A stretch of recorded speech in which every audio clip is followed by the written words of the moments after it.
Second language acquisition, second language learning, or L2 acquisition, is the process by which people learn a second language.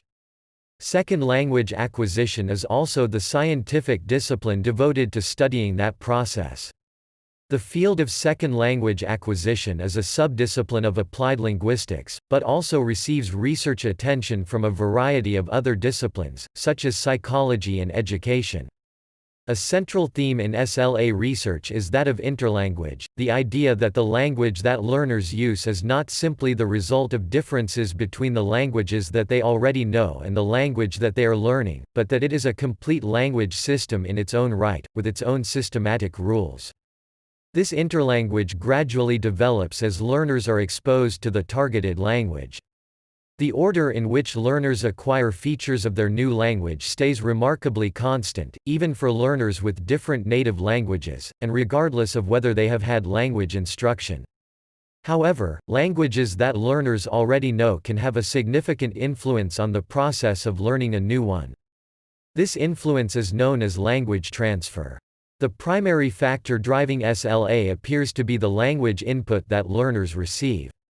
Learners become more advanced the longer they are immersed in the language they are learning, and the more time they spend doing free voluntary reading.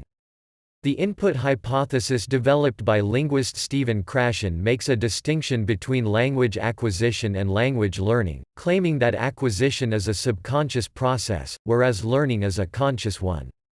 According to this hypothesis, the acquisition process in L2 is the same as L1 acquisition. The learning process is consciously learning and inputting the language being learned.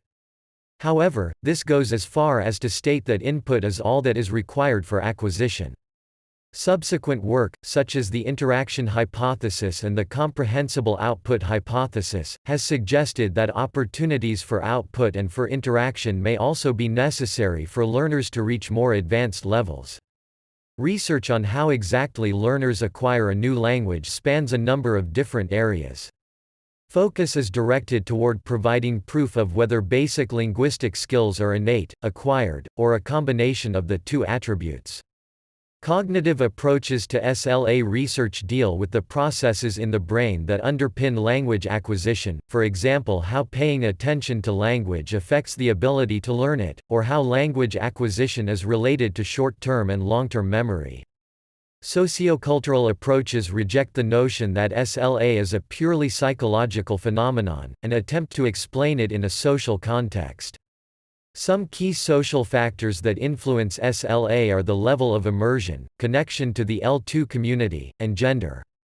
Linguistic approaches consider language separately from other kinds of knowledge, and attempt to use findings from the wider study of linguistics to explain SLA.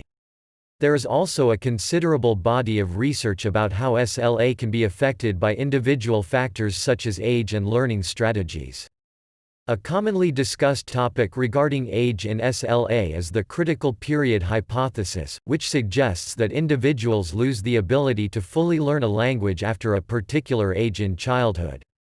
Another topic of interest in SLA is the differences between adult and child learners. Learning strategies are commonly categorized as learning or communicative strategies, and are developed to improve their respective acquisition skills.